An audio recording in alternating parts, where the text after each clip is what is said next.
Nos dijeron que Corea siempre fue un solo pueblo. Una sola raza. Una sola historia ininterrumpida. Pero ¿qué pasaría si eso nunca hubiera sido cierto? Durante décadas, los libros escolares, los museos, incluso las campañas de identidad nacional, pintaron una imagen de pureza genética. Como si la península de Corea fuera un mundo cerrado, intocado por las migraciones, los colapsos y las tormentas culturales que moldearon el resto de Asia. Pero el ADN no miente. Y ahora, está hablando. Porque ocultos dentro de la sangre de los coreanos modernos hay dos hilos, uno arraigado en lo profundo de los fríos bosques de Siberia Oriental, el otro extendiéndose hacia arriba desde las cálidas tierras del sudeste asiático. Estas no son influencias vagas. Son medibles. Rastreables. Son la esencia de quienes son los coreanos modernos hoy. Pero aquí está el giro, cuando los científicos buscaron más atrás, en los huesos de los coreanos que vivieron hace más de 1500 años, no encontraron la misma mezcla. Los patrones cambiaron. Algo cambió. Los entierros de la Confederación de Gaya, antaño un próspero centro comercial en la península sur, no mostraban una ascendencia simple y unificada. En cambio, revelaban una diversidad oculta. Una complejidad. Genomas que no se correspondían en absoluto con la población actual. Y esto sacude por completo la historia que nos han contado. ¿Por qué si los antiguos coreanos no eran genéticamente iguales a los modernos cuando ocurrió la transformación? ¿Quién la moldeó? ¿Quiénes fueron eliminados? Y, lo que es más importante, ¿por qué? ¿Fue este cambio natural? ¿Fue un reinicio cultural? ¿O fue algo más profundo, algo que debía ser enterrado? Verán, uno de esos esqueletos antiguos, una mujer, portaba marcadores genéticos que apenas se encuentran en los coreanos de hoy. No era una forastera. Fue enterrada con honor. Pero su linaje desapareció. Borrado. No por la guerra. Ni por el exilio. Sino por el tiempo, el silencio y, tal vez, por diseño. Así que ahora debemos preguntarnos, si su ADN no sobrevivió hasta la Corea moderna, ¿cuántas otras identidades se perdieron? ¿Y qué más se esconde en el suelo bajo Gaya? Porque la siguiente tumba que abrieron los arqueólogos no era solo otro entierro. Era un mensaje, encerrado en un hueso, que esperaba 15 siglos para hablar. La tumba que abrieron no susurraba. Gritaba.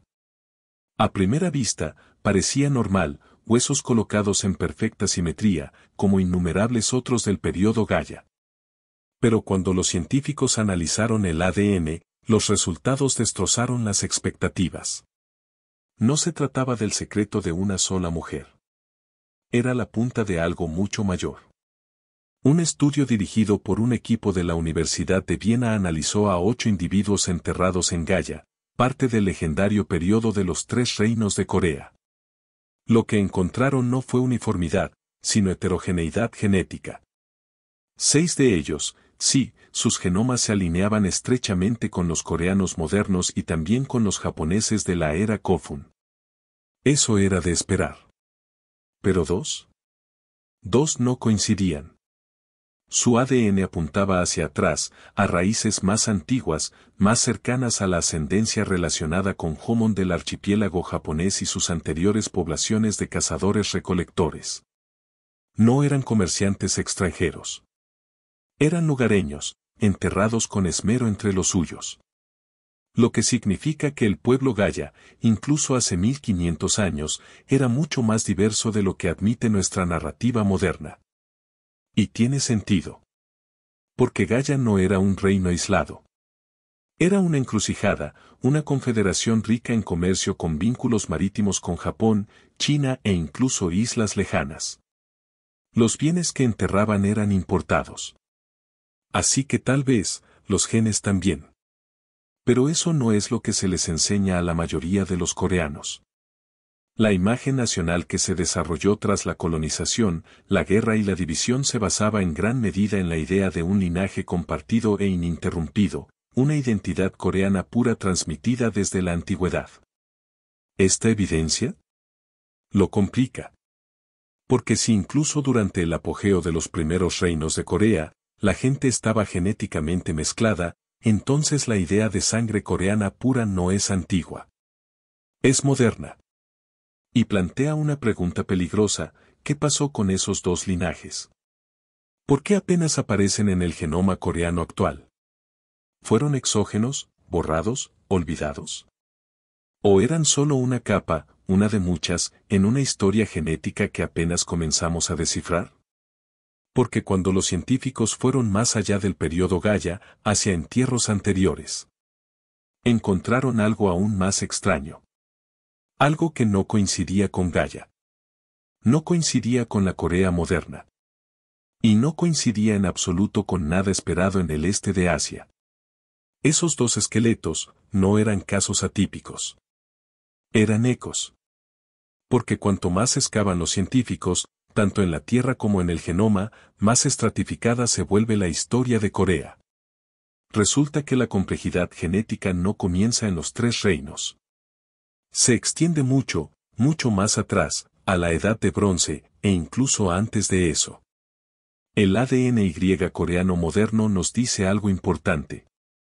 Lleva linajes que se remontan no solo dentro de la península, sino mucho más allá.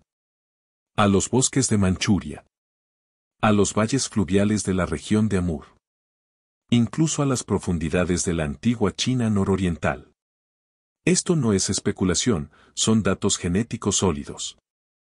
El ADN antiguo del noreste asiático muestra cómo las poblaciones primitivas se desplazaron, se asentaron, se mezclaron y volvieron a desplazarse. Agricultores de la cuenca del río Amarillo, cazadores-recolectores de Siberia, culturas marítimas de las zonas costeras. Todos dejaron fragmentos en los cuerpos de quienes vinieron después. Los protocoreanos no aparecieron de la nada. Se ensamblaron. Pieza a pieza, a lo largo de miles de años, mediante el contacto, el comercio y la migración. Y esto lo cambia todo. Porque significa que las raíces de Corea no son solo coreanas. Son regionales. Compartidas. Tejidas con los mismos hilos que muchos de sus vecinos. Las personas que luego serían llamadas coreanos probablemente portaban genes de antiguos grupos de Amur, primeros agricultores de mijo e incluso recolectores marítimos cuyos antepasados alguna vez bordearon la cuenca del Pacífico. Pero aquí está el giro emocional. Si la identidad coreana tiene sus raíces en una ascendencia compartida con grupos que alguna vez se consideraron distantes, entonces, ¿cómo trazamos la línea entre nosotros y ellos?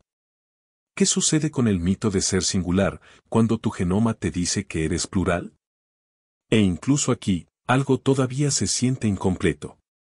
Porque si bien las conexiones de Amur y Manchuria explican mucho, no lo explican todo. Sigue habiendo un rastro fantasma.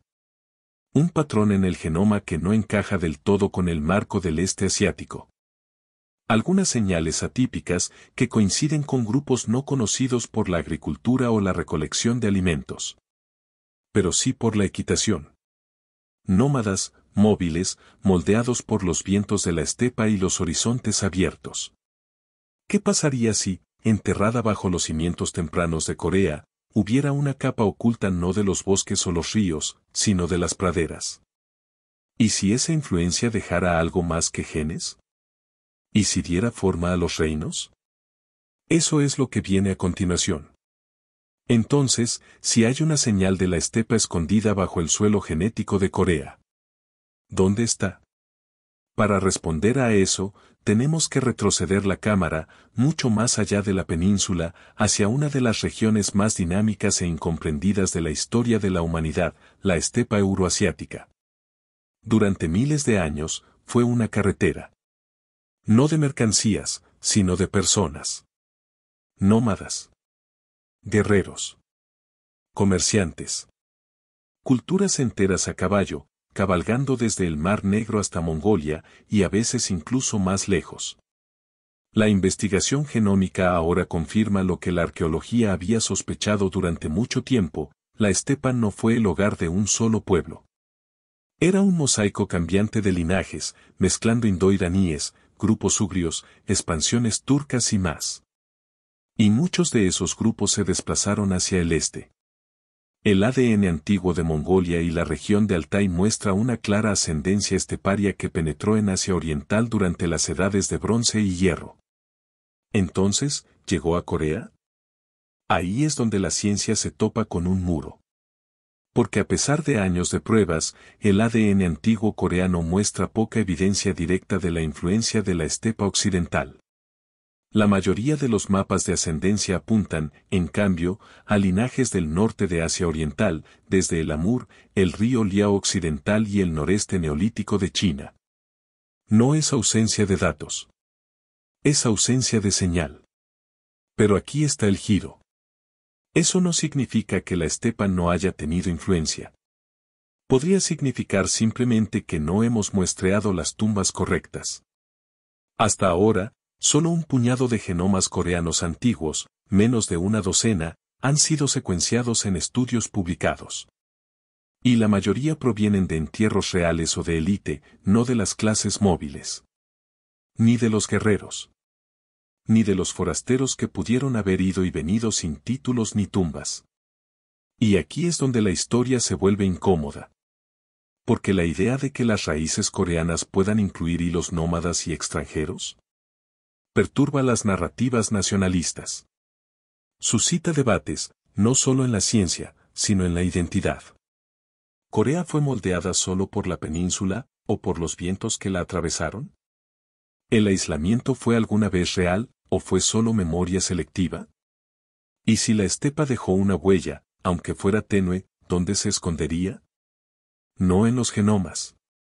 No en el texto. Sino en el ritual.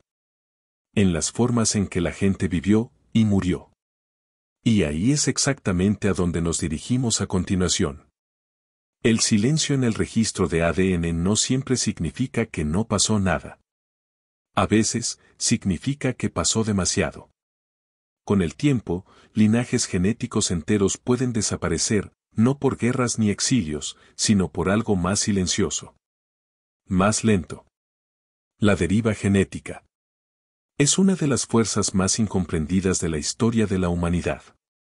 Porque lo cierto es que, cuando las poblaciones se reducen o un grupo absorbe a otro, la aleatoriedad se impone. Algunos linajes se expanden. Otros se desvanecen. ¿Y algunos? Desaparecen por completo. No porque fueran poco importantes, sino porque fueron superados en número. O absorbidos. O simplemente, perdieron la lotería biológica. En todo el este de Asia, esto se repitió una y otra vez. Las poblaciones aumentaron. Se derrumbaron. Se fusionaron. Desplazaron. ¿Y Corea? No fue la excepción. Los perfiles genéticos modernos de los coreanos actuales muestran fuertes señales de grupos ancestrales del noreste y sudeste asiático. Pero no muestran muchos de los hilos más antiguos, como los que vimos en esa mujer de Gaia, o los linajes marítimos vinculados a la ascendencia relacionada con Homon. Pero eso no significa que nunca existieran. Solo significa que no sobrevivieron en grandes cantidades. O no se transmitieron. O fueron arrastrados por migraciones posteriores, hambrunas, reorganizaciones dinásticas, todo el caos que dio forma a los últimos 2000 años. Y este es el peligro de leer la historia al revés. Porque lo que vemos ahora, la homogeneidad genética, la identidad compartida, se siente antiguo. Permanente. Pero en realidad, es reciente. Y frágil. Nuestros antepasados eran mucho más mixtos, mucho más variados, de lo que imaginamos. Simplemente no siempre podemos verlos. Así que la verdadera pregunta no es por qué desaparecieron los viejos linajes. Es, ¿a dónde fueron? ¿Se esconden en cementerios olvidados? ¿En pequeños valores genéticos atípicos? ¿En linajes familiares que nunca llegaron a los laboratorios de secuenciación? Porque si incluso uno de esos hilos perdidos sobrevivió, en algún lugar, de alguna manera, aún podríamos encontrarlo. En los huesos. En los rituales. En los extraños enterrados lejos del poder, pero cerca de la verdad. Y eso nos lleva a una tumba que nadie esperaba, una que no encajaba. Ni culturalmente. Ni genéticamente. Y ciertamente no políticamente. ¿La tumba que no encajaba? Provenía de Gaia, otra vez. Pero esta vez, no se trataba de un caso atípico. Era un patrón. En 2022, investigadores publicaron un estudio genómico de individuos de Gaia, analizando ADN antiguo extraído de sus restos. Lo que encontraron añadió nuevas capas al misterio, y confirmó una sospecha que muchos habían mantenido en silencio durante años. Los primeros coreanos no eran un solo pueblo. Eran un mosaico. Algunos de los individuos coincidían estrechamente con los coreanos modernos, como se esperaba. Otros mostraban afinidades con poblaciones japonesas de la era Kofun, lo cual era una sorpresa, dado el comercio marítimo de Gaia con Japón. Pero dos, no coincidían en absoluto con nada moderno. Sus señales genéticas se alineaban más estrechamente con poblaciones antiguas que ya no existen en Corea, ni en Japón. Eran fantasmas. Restos de linajes que una vez vivieron, una vez se mezclaron, una vez enterraron a sus muertos con honor y luego desaparecieron del registro. Borrados. Reemplazados. O, simplemente olvidados. Y no fueron solo los genes. Observe más de cerca el contexto cultural. Gaia no estaba aislada. Era marinera. Sus puertos estaban llenos de actividad, sus tumbas llenas de mercancías extranjeras. Comerciaban bronce y hierro con Japón. Importaban adornos de China. Estaban conectados, no solo por caminos o rituales, sino por la sangre. Esto no es una nota al margen en la historia. Es una pista. Porque nos dice algo crucial sobre el pasado, la península de Corea no era una isla genética. Era abierta. Moviéndose. Respirando.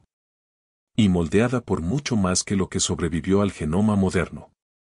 Y si Gaia, hace tan solo 1500 años, era tan diversa. ¿Qué había de las comunidades que la precedieron? ¿Quiénes fueron los primeros pobladores? ¿Qué aspecto tenían? ¿Qué llevaban en la sangre? He aquí el problema. No lo sabemos. Porque cuando se retrocede más allá de Gaia, más allá de Silla, más allá de los tres reinos, los datos se oscurecen. Casi no hay ADN antiguo del Neolítico ni de la Edad del Bronce de Corea. Es un apagón. Un capítulo perdido en una de las historias de origen más complejas de Asia. Y en algún lugar dentro de ese silencio, hay una verdad para la que no estamos preparados. El silencio no es solo simbólico. Es científico. Porque a medida que los investigadores indagan en el pasado genético de Corea, siguen chocando contra la misma pared. Hay un agujero negro en los datos. Si bien ahora tenemos secuencias genéticas de Gaia, de Silla, incluso de algunos individuos vinculados a los tres reinos, cuanto más atrás miramos, menos encontramos. Del Neolítico, casi nada. De la Edad de Bronce, fragmentos. De la temprana Edad de Hierro, el periodo en el que se formaban las familias lingüísticas, cuando la agricultura del arroz explotó, cuando la identidad cultural de Corea apenas comenzaba a tomar forma. Aún así, casi nada de ADN antiguo. Y esa brecha, no es solo frustrante. Es peligrosa. Porque invita a las conjeturas. Obliga a los científicos a depender en gran medida del ADN moderno, las inferencias arqueológicas y los praxis genéticos distantes de China o Siberia. Y eso deja espacio para el error. Para el sesgo. Para la extralimitación. Entonces, ¿por qué existe esta brecha? Parte de ella es la preservación. El suelo, el clima y las prácticas funerarias de Corea no siempre fueron benévolos con el ADN antiguo. Los huesos se descomponen. Los dientes se desmoronan. El calor y la humedad destruyen el código genético antes de que pueda recuperarse. Pero parte de ello, es humano. El acceso arqueológico es limitado. Las excavaciones están restringidas. Las sensibilidades políticas dificultan la recopilación y publicación de hallazgos. Y culturalmente, la idea de perturbar tumbas, especialmente de ancestros antiguos, aún genera incomodidad. ¿El resultado? Capítulos enteros de la historia genética de Corea permanecen sin leer. Los primeros pobladores, las primeras migraciones, las culturas desconocidas que pudieron haber surgido y caído antes de que alguien las escribiera, siguen ocultas. Siguen esperando. Y esto significa que todo lo que creemos saber sobre quiénes fueron los primeros coreanos, sobre cómo se formó la identidad, sobre dónde comenzaron realmente las lenguas y los linajes, sigue siendo un borrador. Los científicos que estudian esto no hablan en absoluto.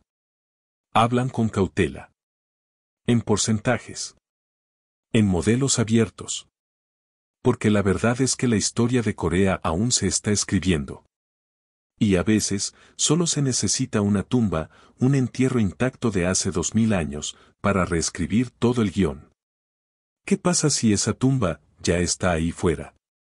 ¿Y qué pasa si lo que está enterrado en su interior no coincide con nada que hayamos visto antes? Cuando el ADN se queda en silencio, la cultura empieza a hablar. Porque incluso sin genomas antiguos, la Tierra cuenta su propia historia. Dispersas por toda Corea, y por todo el noreste de Asia, hay enormes tumbas de piedra. Dólmenes. Miles de ellos. Algunos datan de hace más de 3000 años. ¿Y su diseño? No es local. Estas estructuras megalíticas se encuentran en Manchuria, la cuenca del río Liao occidental, incluso al otro lado del mar en partes de Japón. El diseño cambia ligeramente, pero la idea central sigue siendo la misma. Un ritual compartido. Una cosmovisión compartida. Posiblemente, un origen compartido. Y no son solo las piedras. Los estilos de cerámica de los primeros asentamientos coreanos muestran huellas de contacto cultural que fluyen en ambas direcciones. Desde el continente hasta las islas. De Manchuria a la península. De la península de nuevo al exterior, a través de redes marítimas que ya no se recuerdan por su nombre. Las lenguas también ofrecen ecos. Las lenguas coreanas probablemente se derivaron de lenguas ancestrales en regiones al norte de la península, posiblemente vinculadas a grupos de habla proto-tungusica o altaica. Pero la red lingüística es desordenada. Compleja. Y como el ADN, llena de lagunas. Aún así, son rastros. No en la sangre. Sino en las creencias. En cómo la gente enterraba a sus muertos. En cómo cocinaban sus alimentos.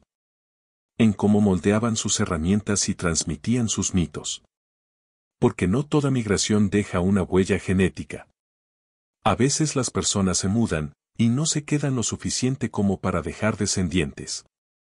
A veces las ideas sobreviven a los cuerpos que las portaron. Y a veces, las culturas se copian entre sí sin siquiera encontrarse cara a cara. Entonces, ¿qué significa esto para la identidad? Si los genes desaparecen, pero los rituales permanecen.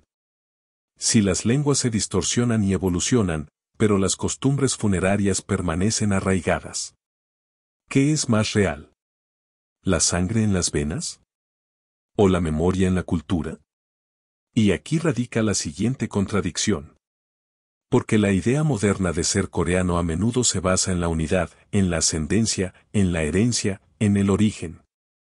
Pero el registro muestra algo más desordenado. Algo más rico.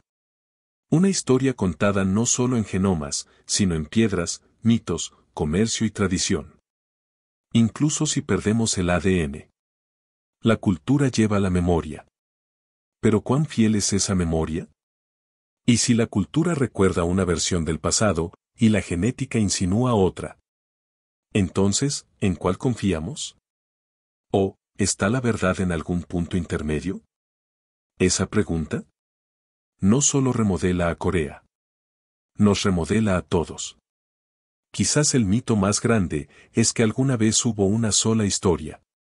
Porque cuando pones la genética, la arqueología, el idioma y los rituales uno al lado del otro, comienza a formarse una nueva imagen. Los coreanos de hoy no descienden de una sola tribu, o una sola migración, o una sola fuente ancestral. Vienen de muchos. Desde los cazadores-recolectores del noreste asiático que rastreaban presas a través de ríos helados. Desde los agricultores de la Edad de Bronce que se movían con mijo, hierro y fuego. Desde las culturas marítimas cuyos barcos tocaron costas antes de que existieran las fronteras. Desde los linajes que llegaron, se asentaron, se mezclaron, y finalmente fueron absorbidos por la población más grande. Esto no es una teoría. Está escrito en el genoma. Capa por capa, como los estratos geológicos, el pasado genético de Corea es un palimpsesto. Una historia escrita sobre otras historias. No borrada, sino sobreescrita. Moldeada por el tiempo, por la supervivencia, por el cambio. Y aquí está la parte que más importa, esta complejidad no debilita la identidad. La profundiza. Porque la verdad es que no existe tal cosa como un pueblo puro. Ninguna cultura existe en el vacío. Cada nación, cada linaje, es una historia de supervivencia, y la supervivencia exige fusión. Pero la historia, no siempre le gusta la fusión. Prefiere la claridad. La simplicidad. Las líneas limpias. Es por eso que, después de la guerra y la ocupación, la idea de un linaje coreano puro fue políticamente poderosa. Unificó. Consoló. Y borró todo lo que no encajaba. Los nómadas. Los forasteros. Los desconocidos enterrados. Pero ahora, están regresando. No en la política. No en los libros de texto. Sino en los datos. Y para algunos, eso es inquietante. Porque descubrir que tus antepasados eran muchas cosas, no una sola, puede sentirse como perder la historia con la que creciste. Pero para otros, es una revelación. Un recordatorio de que tu herencia es más grande que tu mapa. Que tu historia no comenzó con el Estado, comenzó con la supervivencia, a través de siglos, océanos, linajes. Y sin embargo, este no es el final. El genoma aún guarda secretos. Tumbas sin secuenciar aún esperan en la Tierra. Migraciones enteras pueden haber ido y venido, dejando solo rastros tenues. La pregunta no es si encontraremos más. Es cuándo. ¿Y qué dirán esos descubrimientos sobre quiénes somos realmente? Entonces, ¿qué era Corea antes de la Edad de Bronce? Antes de los reinos, antes de la escritura, antes de que existieran nombres como Gaya o Goguryeo. La verdad es que no lo sabemos. No del todo. El mapa genético aún tiene espacios en blanco. Capas enteras de ascendencia, migraciones, uniones, desapariciones, permanecen sin registrar, encerradas en tumbas que nunca hemos encontrado, o en huesos que nunca hemos analizado. Aún no sabemos quiénes fueron los primeros colonos. No sabemos cuántas oleadas llegaron, ni cuántas se perdieron. No sabemos si Corea fue alguna vez un centro de algo mucho más antiguo de lo que imaginamos, o un receptor de antiguos linajes que desaparecieron sin dejar rastro. Y eso está bien. Porque lo que el ADN antiguo nos enseña no es solo sobre ascendencia. Se trata de movimiento. Sobre interacción. Sobre los hilos que nos conectan a través de tierras, culturas y tiempos. Y es un recordatorio de que la identidad no es un fósil. Evoluciona. Se adapta. Sobrevive. Pero aquí está la responsabilidad que viene con ese conocimiento, no podemos utilizar la genética como arma para defender la pureza. No podemos borrar a otros porque sus linajes no coincidan con el perfil actual. Lo que sí obtenemos es un sentido más profundo de historia compartida. Un mapa de resiliencia humana. Una nueva comprensión de quiénes somos, no como naciones, sino como especie. Y solo estamos al principio. A medida que la investigación paleogenómica crece, a medida que se excavan más tumbas, se ejecutan más secuencias, se descubren más vínculos, es posible que tengamos que reescribir nuestras suposiciones. Los libros de texto cambiarán. Los mapas se transformarán. Los mitos se resquebrajarán. Pero tal vez ese sea el punto. Porque la verdad nunca tuvo la intención de hacernos más pequeños. Su intención fue hacernos más amplios. Así que pregúntate, si tu propia ascendencia resultara más compleja de lo que imaginabas, ¿te aferrarías a la versión anterior? ¿O querrías saberlo? Porque la historia del ADN coreano aún no ha terminado. La próxima tumba podría albergar una nueva migración. El próximo genoma podría abrir un capítulo perdido. ¿Y el próximo secreto antiguo? Podría no pertenecer solo a Corea. Podría pertenecer a todos nosotros. Suscríbete para seguir estas historias no contadas, la próxima revelación de ADN antiguo ya está en camino.